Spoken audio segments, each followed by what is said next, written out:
This is a special weather statement for the following counties in Missouri: Franklin, Jefferson, Lincoln, St. Charles, St. Louis City, St. Louis, and Warren, and the following counties in Illinois: Madison, Monroe, and St. Clair.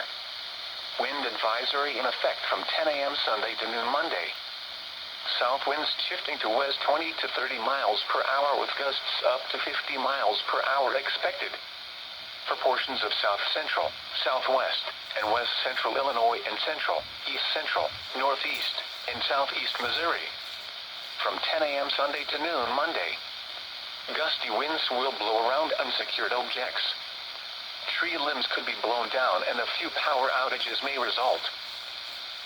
The current